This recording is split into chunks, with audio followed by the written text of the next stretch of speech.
Bonjour, ici Pauline Création, je suis décoratrice et coaching en habitat. Aujourd'hui, je voudrais vous parler d'un problème que j'ai pu rencontrer quand je vais chez mes clients et ça cause beaucoup de problèmes dans leur maison et aussi dans leur comportement et aussi pour les autres.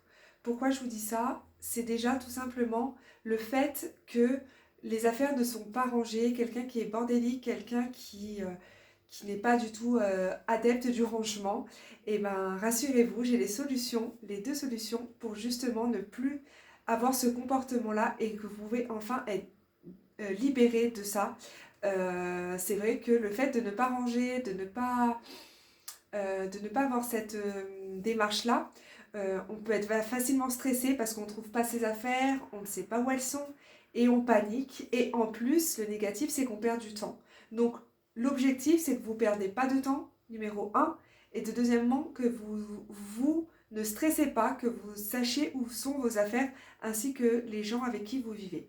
Alors, premièrement, je vous suggère de ranger au fur et à mesure. Vous allez me dire, oh, c'est facile à dire. Je l'entends, mais comme toute habitude, les choses prennent du temps. À force de pratiquer, ça devient une habitude. C'est comme quand vous vous brossez les dents le matin, vous vous habillez. C'est devenu une habitude et vous le faites.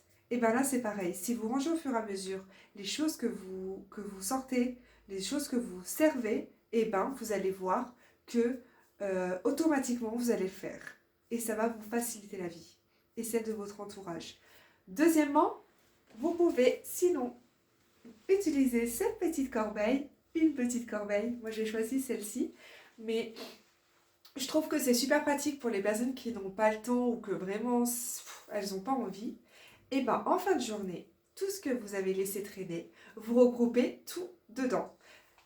Je vous donne un exemple, j'ai ma pièce, j'ai les petites choses, et ben je vais ranger. Donc là je vois qu'il y a un pull, je range le pull, je vois qu'il y a des livres, je range les livres, il y a ça, il y a ça, il y a un stylo, voilà, il y a une télécommande, il y a ça, j'ai encore un autre livre, voilà, hop, j'ai une petite pochette là, je vois qu'il y a ça, ça a porté de ma main donc je peux le ranger quand même, voilà, et je vois qu'il y a ça, grosso modo, voilà, c'est tout ici. Et donc euh, le soir en fin de journée, vous avez tout regroupé, et bien là, vous pouvez remettre les choses à leur place.